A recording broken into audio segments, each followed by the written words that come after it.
Hello guys, हाजिर हूँ रोज़ की तरह अनुपमा सीरियल की आज की कहानी लेकर। तो दोस्तों, आज अनुपमा करेगी बड़ा खुलासा, तो देखते रहिए मेरे साथ आज की कहानी। दिखाया जाता है कि बच्चे आपस में बात कर रहे हैं कि बा और बापूजी कहाँ गए। तभी परी कहती है कि और तो कुछ मम्मी ने नहीं बताया, लेकिन इतना कहा है कि वो किसी रिलेटिव के यहाँ गए हैं। फिर सारे बच्चे बा और बापूजी को मिस करते हैं। कोई कहता है मुझे केसर वाला दूध बा देती थी, कोई कहता है कि बापूजी मुझे डांटते थे, कोई कहता है कि मुझे बा खाना खिलाती थी। तो इस तरह से सब याद करते हैं। फिर कहते हैं कि हम एक फैमिली ट्री बनाते हैं और जब बा और बापूजी आएंगे तो उनको गिफ्ट करेंगे। तो सभी बच्चे खुश होकर फैमिली ट्री बनाने लग जाते हैं। किंजल ये सब देखकर रो रही होती है, बुरी तरह से बिलख रही होती है।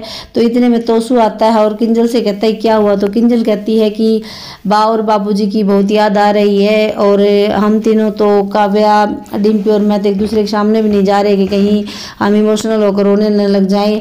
तो इस पर तोसू मजाक उड़ाता और कहता है कि अगर मेलोडी और रोने का ड्रामा हो ना तुम औरतों का, तो इंडिया की औरतें ना उसमें टॉप आए और कोई कंपटीशन ही नहीं हो इंडिया की औरतों का। तो इस पर किंजल कहती है कि तुम्हारे साथ बात करना तो दीवार पे सर फोड़ने जैसा होता है। फिर तोसू कहता है कि किंजल वहाँ मर मर के काम करते थे यूएस में, यहाँ पर पेंट हाउस मिलेगा, इतने सारे पैसे मिलेंगे तो परी का और तुम्हारा फ्यूचर सिक्योर होगा। तब किंजल कहती है कि मैंने अपना फ्यूचर देखा होता तो मैं तुम्हारे साथ शादी नहीं करती, क्योंकि मेरे पास पैसा, नौकर चाकर, बिजनेस सब कुछ था। लेकिन मैंने तुमसे शादी इसलिए की क्योंकि मुझे फैमिली की ज़रूरत थी और मुझे मिला भी, मुझे मम्मी का प्यार मिला, मुझे समर का प्यार मिला। तो इस पर तोसू कहता है कि तुम अभी नहीं देख रही, बाद में देखना कितना फ़ायदा होगा। तब किंजल कहती है कि तुम पेंट हाउस तो बना लोगे, लेकिन उस मकान को घर कैसे बनाओगे। तो फिर तोसू कहता है कि ये तो आने वाले वक्त में तुम देखना कि मैं कैसे घर बनाता हूँ। फिर दिखाया जाता है कि अनुपमा घर से बाहर जाकर सोचने लग जाती है आध्या की बातों को और अनुज के प्यार को। फिर अनुपमा को चक्कर आने लगता है और दीवार के साथ टकरा जाती है। फिर अनुपमा रोने लगती है कि कान्हा जी मुझे ही क्यों इतनी तकलीफ दी जाती है। मैं मानती हूँ कि सबको सब कुछ नहीं मिलता, लेकिन मुझे कभी कुछ क्यों नहीं मिलता, हर एक चीज़ मुझसे क्यों छीन ली जाती है। मैं अपने अनुज के दर्द का कारण हमेशा क्यों बन जाती हूँ। तो इस तरह से रोती हुई कान्हा जी से शिकायतें करती है और उधर अनुज अनुपमा को हर जगह ढूंढ रहा होता है। काव्या से पूछता है, किंजल से पूछता है, डिम्पी और टीटू से भी पूछता है। और फिर बाहर दरवाजे पर आता है तो वनराज से टकरा जाता है। तो वनराज कहता है ओ भाई साहब, तुम हमेशा मुझसे ही क्यों टकराते हो। और फिर कहता है कि तुमने अनु को देखा।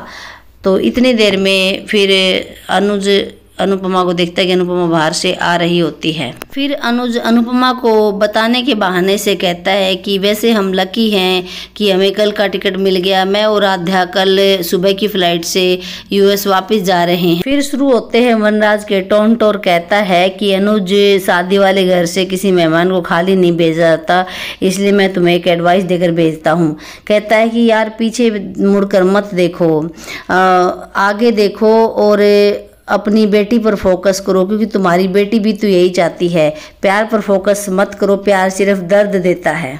अनुज वनराज से कहता है कि प्यार क्या होता है ये तो तुझसे मैं बेहतर जानता हूँ, लेकिन वनराज कहता है कि प्यार सिर्फ दर्द देता है, उदासी देता है, आंखों में आंसू देता है और प्यार कुछ नहीं देता। फिर अनुज वनराज पर हंसता और कहता है कि ये तो एक पड़ाव है प्यार का, प्यार के बहुत सारे रंग होते हैं और जो ये दर्द, तकलीफ, दुख, प्रॉफिट लॉस, ये सारे छोटे रंग होते हैं और जो प्यार का बड़ा रंग होता है उसमें मिल जाते हैं और अंत में प्यार की जीत होती है। तो वनराज कहता है क्या तुम्हारे प्यार की जीत हुई है।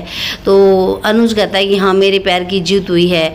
और फिर अनुपमा अनुज को कहती है कि शाम 5 बजे राधा कृष्ण के मंदिर में मिलते हैं। और अनुज बड़ा खुश होता है और आध्या को होटल ड्रॉप करता है। तो आध्या को कहता है कि आध्या तुम पैकिंग करो, मैं आता हूँ। तो फिर आध्या कहती है कि पोप साहब कहाँ जा रहे हैं। कहता है कि मुझे कुछ काम है। आध्या गाड़ी से उतर जाती है और कहती है कि मैं जानती हूँ पोप साहब कहाँ जाने वाले हैं, आज मैं आपको नहीं रोकूंगी क्योंकि आज मान की कहानी का अंत होने वाला है, मान की कहानी का दी एंड हो जाएगा आज। और फिर आध्या अंदर चली जाती है। अनुपमा डिम्पी को कहती है कि बेटा मेरा बैग दे। तो डिम्पी कहती है कि मम्मी आप कहाँ जा रहे हो। काव्या पूछती है कि कहाँ जा रही है अनुपमा। तो फिर अनुपमा कहती है कि आती हूँ थोड़ी देर में, मुझे कुछ काम है। और डिम्पी अनुपमा को बैग दे देती है और अनुपमा चली जाती है। उधर अनुज रास्ते में खेलता हुआ आता है, खिलखिलाता हुआ आता है, कभी गुब्बारे उड़ाता है, कभी फूल फेंकता है, कभी कुछ करता है, क्योंकि अनुज को लगता है कि अनुपमा आज उसको मंदिर में साथ चलने के लिए हाँ कहने वाली होती है। और अनुज ये सब सोचता हुआ बड़ा खुश होता हुआ मंदिर में आ जाता है। मंदिर में पहुंचकर अनुज अनुपमा को अपने हाथ से फूल चढ़वाता भगवान के चरणों में। अनुपमा अनुज के हाथ में से अपना हाथ खींच लेती है। तो फिर अनुज कहता है ये क्या है अनु। तो अनुज जो सोच रहा है वो नहीं हो पाता। फिर अनुपमा अनुज से कहती कि आप मुझसे बहुत प्यार करते हैं ना, आप मुझसे कितना प्यार करते हैं। तो अनुज एक बड़ी सारी शायरी सुना देता है कि मेरे सांसों में तुम हो, मेरे रोम में तुम हो, मेरी धड़कन में तुम हो, मेरी आवाज़ में तुम हो। तो फिर अनुज कहता है कि तुम रो क्यों रही हो, खुश क्यों नहीं हो, इतनी बढ़िया शायरी मैंने सुनाई। लेकिन अनुपमा कुछ नहीं बोल पाती और कहती है कि आप मुझसे बहुत प्यार करते हैं ना। बोला हाँ, इसमें कोई शक है तुम्हें। तो कहती है कि मैं जो बोलूँगी वो करोगे मेरे लिए, क्योंकि वही बात आद्या ने अनुपमा से कही थी। अनुपमा याद करती है और फिर अनुपमा अनुज से वही बात कहती है कि तुम मेरे लिए जो मैं बोलूँगी वो करोगे। तो अनुज कहता है कि हाँ डेफिनेटली करूँगा। तो फिर अनुज कहता है कि मैं तुम्हारे लिए जान भी दे सकता हूँ। तो अनुपमा अनुज का मुंह बंद कर देती है और कहती है कि आप मुझे छोड़ दीजिए, आप भूल जाइए 26 साल के प्यार को, आप भूल जाइए 1 साल की शादी को, आप भूल जाइए 5 साल के इंतज़ार को और आप श्रुति से शादी कर लीजिए। तो फिर अनुज देखता रहता है और अनुपमा बोलती जाती है। तो फिर अनुज कहता है कि तुम मुझे मजाक कर रही हो। अनुपमा कहती नहीं, मैं मजाक नहीं कर रही। तो कहता है कि तुम्हारा और देविका का प्रैंक है। बोला नहीं है। अनुज देविका को ढूंढता है लेकिन वो नहीं मिलती। तो फिर अनुपमा कहती है कि मैं मंदिर में खड़े होकर क्यों तुमसे मजाक करूँगी, क्यों प्रैंक करूँगी। फिर अनुज कहता है ये भी सही है। और अनुज अनुपमा की बात सुनकर धीरे धीरे टूटने लगता है अंदर से। और अनुपमा अनुज को मना रही होती है वापिस जाने के लिए और कहती है कि मान की कहानी अब से ख़त्म हो चुकी है, अब मान की कहानी आगे नहीं बढ़ेगी, अब आप मान को भूल जाइए, आप भूल जाइए कि अनुज और अनुपमा एक होंगे।